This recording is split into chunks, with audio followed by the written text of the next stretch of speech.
পশ্চিমবঙ্গ সরকারের পরিবহন দপ্তরের উদ্যোগে হুগলি জেলা গ্রামীণ পুলিশের সহযোগিতায় খানাকুল থানা পুলিশের পক্ষ থেকে পালিত হলো পথ নিরাপত্তা সপ্তাহ কর্মসূচি।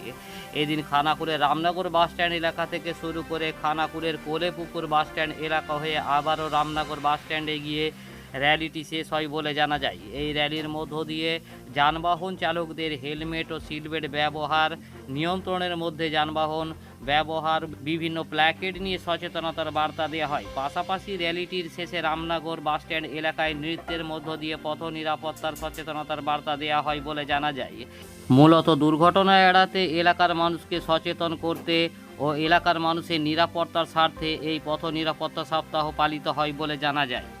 এদিন এই র্যালিতে উপস্থিত ছিলেন খানাকুল থানার ওসি সমীর মুখার্জি সহ খানাকুল থানার কর্তব্যরত একাধিক পুলিশ কর্মী, সিভিক ভলেন্টিয়ার সহ বিদ্যালয়ের বেশ কিছু ছাত্রছাত্রীরা এই র্যালিতে অংশগ্রহণ করেন বলে জানা গেছে। দেখুন বিস্তারিত।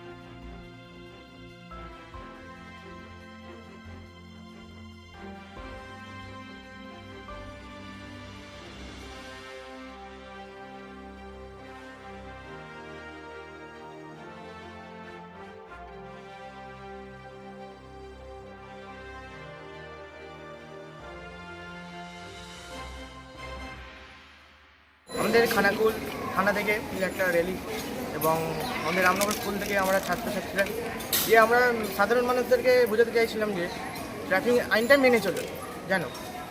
আর আমি জমরা সেজেছিলাম আর সবাদেরকে বার্তা দিলাম যে ট্রাফিক নিয়ম মেনে চলুন এবং নেশাগ্রস্তভাবে গাড়ি চালাবেন না, হেলমেট পরে যেন চালায়, নেশাগ্রস্তভাবে না চালায় এবং ট্রাফিক আইন মেনে চলুন।